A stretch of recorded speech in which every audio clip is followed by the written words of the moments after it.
Hey gorgeous, did you start gardening this year for the first time? Are you feeling overwhelmed with all of the rules and things that come with starting a garden? Well, I have been there. When I first started gardening, I made plenty of mistakes that could have been avoided if I knew then what I know now. So in this video, I am going to be sharing with you a few of the things that I wish that somebody would have told me when I started gardening, when I started playing with plants. Whether you are doing flowers or vegetables or both, I think this is going to be helpful. And I just want to say, these are things that I have learned from my experience in my own type of gardening. So if you have a different opinion about some of these things, that's awesome.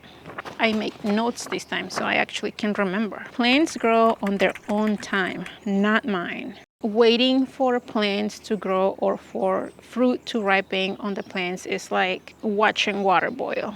As much as I might want my tomatoes or my zinnias to grow and flourish right away, I can't rush the process. Plants need time to establish roots, to gain strength, and to adapt to their environment. This was probably the hardest thing for me to adapt to because I am not a very patient person. So having to wait a whole season to harvest something was definitely hard to do.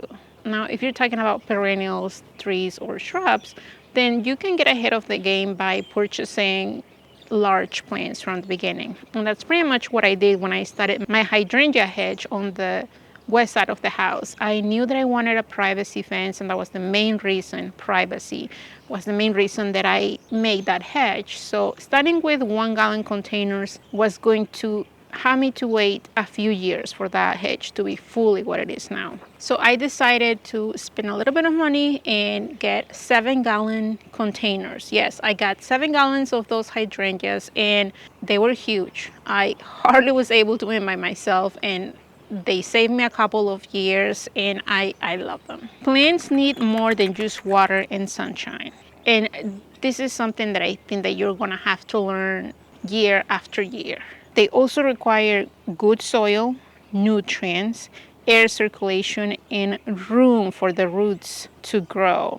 Learning about all of these can take a while. Water and sunshine are essential, but they're not sufficient. I personally think that whenever people start getting into gardening, the biggest mistake that they make is that they love their plants a little bit too much. You know what I mean. I remember my first year gardening, and by gardening, I mean I purchased a few annuals for the front porch of my house, and I got a houseplant, a bird of paradise.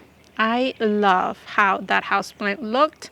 I fell in love with the foliage, and I had zero clue about what to do about watering or any maintenance at all. The annuals that I purchased did okay because they were in the front porch, they were in the shade.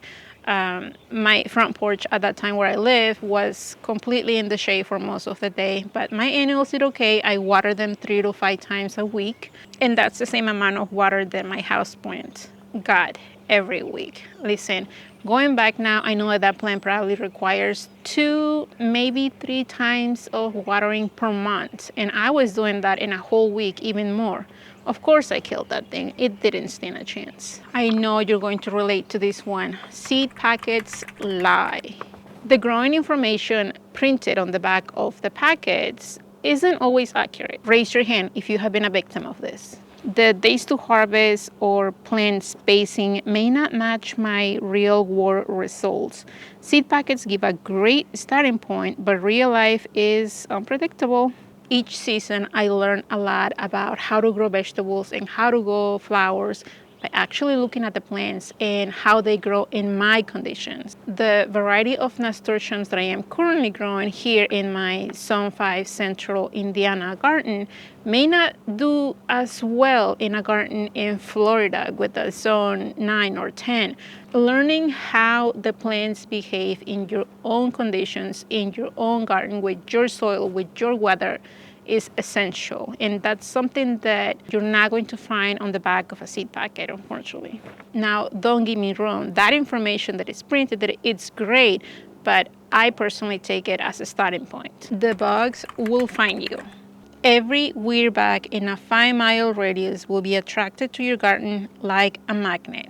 My garden is pretty much a bug zoo. All sorts of weird and wonderful insects will flock here. Some will do damage, some will be beneficial, and some of them are just going to scare you. But there is no stopping the bug traffic to your garden. Do you have to deal with a new type of bug in your garden this year? Tell me in the comments. It's pretty simple. A healthy garden makes for a healthy ecosystem, and a healthy ecosystem has a lot of living creatures. How you deal with that is going to be a personal choice. I try really hard not to spray my garden with anything, but sometimes when a bug is threatening the life of my shrubs or my perennials, I have to step in and deal with it the healthiest way possible. Your friends will start looking at you weird. Yes, they will.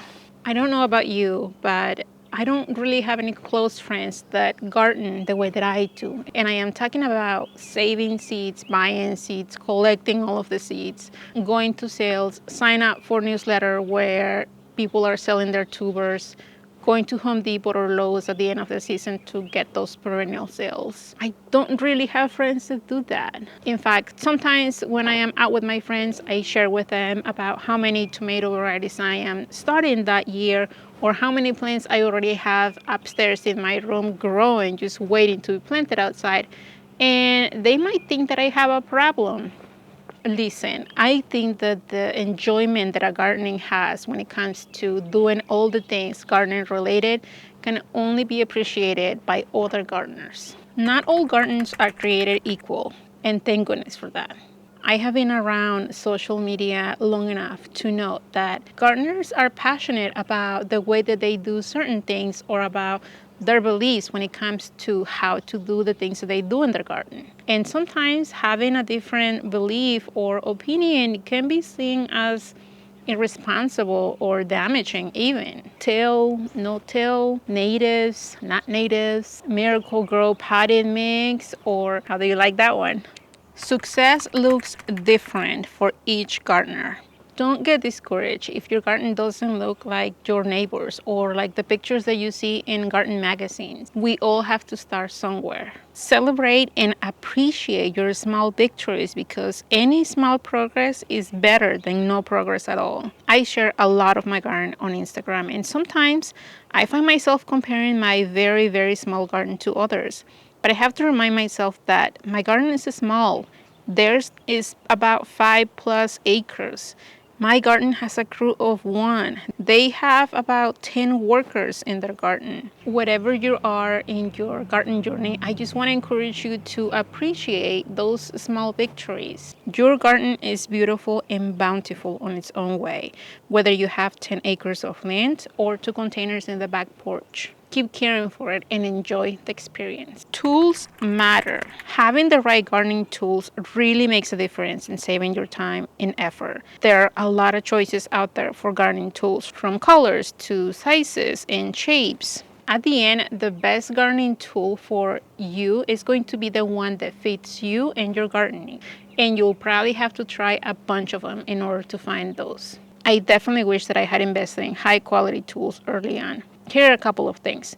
Don't settle for flimsy. Spend a little bit more money on quality. And this is something that it might be a little bit controversial. Just because a tool is popular with all of the other gardeners around you, it doesn't mean that it's going to be the right tool for you. I have a lot of gardening friends on YouTube, and I see their lovely videos using a tool that it's easy, that it works for them, and sometimes I want to try those tools and it's not the same experience. One of them that I can think of right now is one of those drill bits, and I know you have seen them. Everybody seems to use those for digging holes, for planting bulbs, for planting perennials, even trees. They have tons of sizes for those things. I have tried those myself and they just don't work for me. I just cannot get the hang of it. Now, instead of having to make myself work for the tool, I'm just gonna have to make the tool work for me. And if that tool doesn't work, it just doesn't work. At the end of the day, I just use one of my old shovels to make holes, and that just works perfectly for me.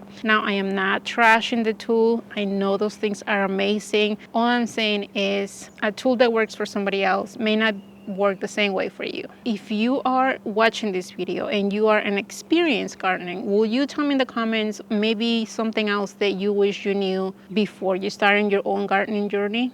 I would love to know. So that's it for this video. I hope that was really helpful to someone out there. Thank you for being here, you guys, and until the next time.